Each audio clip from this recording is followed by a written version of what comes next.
ఏది అయినా ట్రై చెయ్యి ఆచి చికెన్ మసాలా. శ్రీకాకుళం జిల్లా తెలుగుదేశం పార్టీకి కంచుకోట. గత అసెంబ్లీ ఎన్నికల్లో జిల్లాను కూటమి పార్టీలు క్లీన్ స్వీప్ చేశాయి. వచ్చే ఎన్నికల్లోనూ ఇదే సీన్ రిపీట్ చేయాలని భావిస్తున్నాయి. కానీ పాతపట్నం సీటు కోసం బెర్త్ కోసం నేతలు ఇప్పటి నుంచే నానా తంటాలు పడుతున్నారా? ఎమ్మెల్యే సీటు కోసం ఓ కార్పొరేషన్ చైర్మన్ కచీఫ్ వేసుకుని కూర్చున్నారా? దాంతో ఎన్నికలకు 2.5 ఏళ్ల ముందుగానే టికెట్ ఎవరికి దక్కుతుందనే చర్చ మొదలైందా? అక్కడ వైసీపీని బలంగా ఢీకొట్టే కూటమి లీడర్ ఎవరు? ఎప్పటి నుంచే టికెట్ కోసం నేతలు ఎందుకు లాబింగ్ చేస్తున్నారు?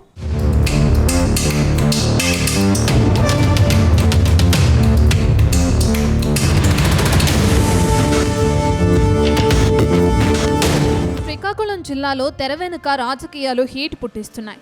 ఎన్నికలకు మరో 3 ఏళ్ల సమయం ఉండగానే నేతల మధ్య టికెట్ వార్ జరుగుతుంది.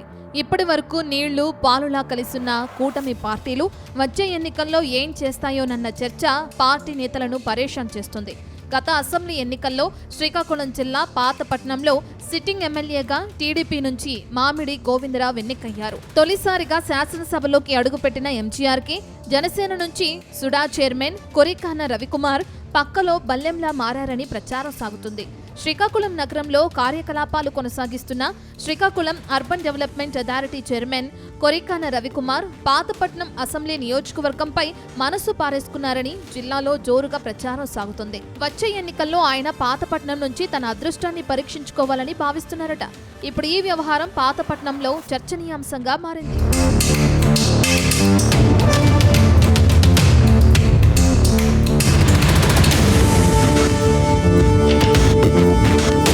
శ్రీకాకుళం జిల్లాలోని ఆంధ్ర ఒడిశా సరిహద్దు ప్రాంతంలో ఉన్న పాతపట్నం అసెంబ్లీ నియోజకవర్గానికి ప్రత్యేక స్థానం ఉంది. ఈ నియోజకవర్గం 5 మండలాలను కలిపి అతిపెద్ద నియోజకవర్గంగా గుర్తింపు సాధించింది. అయితే ఇక్కడి రాజకీయాలు సైతం చాలా ఆసక్తిగా ఉంటాయి. ఇటీవల ఎన్నికల్లో కూటమి పార్టీ అభ్యర్థిగా మామిడి గోవిందరావు గెలిచారు. దీంతో 5 దశాబ్దాలుగా నియోజకవర్గంలో చక్రం తిప్పి 7 సార్లు గెలిచిన తండ్రి కుమారులు కలమట మోహన్ రావు, కలమట వెంకటరమణలకు గట్టి ఎదురుదెబ్బ తగిలినట్లయింది. అయితే ఎన్నికల సమయంలో కలమట వెంకటరమణకు నచ్చజెప్పి టీడీపీ జిల్లా పార్టీ అధ్యక్ష పదవిని చంద్రబాబు కట్టబెట్టారు.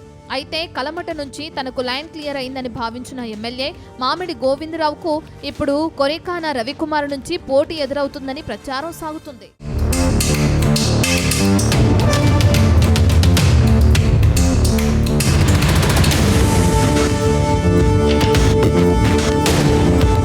వాస్తవానికి పాతపట్నం నియోజకవర్గంలో ఎల్లెన్పేట, హీరా, కొత్తూరు, మొలియపుట్టి మండలాల్లో కాపు సామాజిక వర్గం ఓట్లు కీలకంగా ఉన్నాయి. ఇదే సమీకరణాలతో పాతపట్నం సెగ్మెంట్ ఇప్పటి వరకు కాపు సామాజిక వర్గం నేతలే ఎమ్మెల్యేలుగా ఎన్నికవుతూ వస్తున్నారు. రాబోయే 2029 ఎన్నికల్లో మళ్లీ ఇక్కడ కూటమి అభ్యర్థి నుంచి వైసీపీ సిట్టింగ్ ఇన్ఛార్జ్ రెడ్డి శాంతిపై పోటీ చేసేందుకు కూటమి పార్టీల నేతలు రెడీగా ఉన్నారు. టీడీపీ నుంచి సిట్టింగ్ ఎమ్మెల్యే మామిడి గోవిందరావు, బీజేపీ నుంచి జిల్లా అధ్యక్షుడు సిరిపురపు తేజేశ్వరరావు, అలాగే ఆర్థికంగా బలంగా ఉన్న సుడా చైర్మన్ కొరికాన రవికుమార్ మరోసారి తన అదృష్టాన్ని పరీక్షించుకునేందుకు ప్రయత్నాలు షురూ చేశారనే చర్చ పొలిటికల్ సర్కిల్స్ లో జోరుగా ప్రచారం జరుగుతుంది. ఈ రాజకీయ సమీకరణాల్లో భాగంగా జనసేన పార్టీ నుంచి రవి ముందు వరుసలో ఉన్నారని తెలుస్తుంది. ఇక సిట్టింగ్ ఎమ్మెల్యే మామిడి గోవిందరావుకు టీడీపీ జిల్లా మాజీ అధ్యక్షులు కలమట వెంకటరమణకు మధ్య వైరం నడుస్తుంది. అలాగే వైసీపీ నుంచి టికెట్ ఆశించి చివరి నిమిషంలో టీడీపీలోకి వచ్చిన కొత్తూరు మండలం మాజీ ఎంపీపీ లోతుకేట తులసి వరప్రసాద్ కు ఎలాంటి పదవి ఇవ్వలేదు. దీంతో వైసీపీని బలంగా ఢీ కొట్టాలంటే మళ్లీ కాపు సామాజిక వర్గం నుంచి కూటమి తరపున కొత్త అభ్యర్థిని రంగంలోకి దింపాలన్న చర్చ జరుగుతుందట. ఇక టీడీపీ జనసేన పార్టీ నుంచి మళ్లీ కూటమి అభ్యర్థిగా కొరికాన రవికుమార్ ను బరిలోకి దింపితే పిట్టపోరు పిల్లి తీర్చిందన్న చన్నంగా రాజకీయ వైరాన్ని సరిచేసే అవకాశం ఉందని ప్రచారం సాగుతుంది.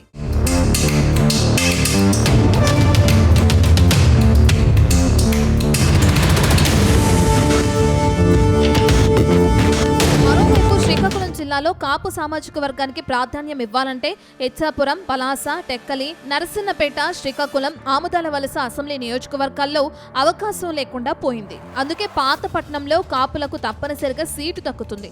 ఇలాంటి పొలిటికల్ ఈక్వేషన్స్ మూలంగా సిక్కోలు జిల్లాలో కాపులకు అనుకూలంగా పాతపట్నం అసెంబ్లీ నియోజకవర్గం ముందు వరుసలో ఉందని ప్రచారం సాగుతుంది. మొత్తం మీద పాతపట్నంలో సిట్టింగ్ ఎమ్మెల్యే మామిడి గోవిందరావుకు కొరికాన రవికుమార్ భయం పట్టుకుందని ప్రచారం సాగుతుంది. వచ్చే ఎన్నికల్లో ఈ సీటును జనసేనకి ఇవ్వాలని అనుకుంటే సుడా చైర్మన్ కొరికాన రవికుమార్కే టికెట్ దక్కే అవకాశాలు మెండుగా ఉన్నాయని సిక్కోలు కూటమి వర్గాల్లో గుసగుసలు వినిపిస్తున్నాయి.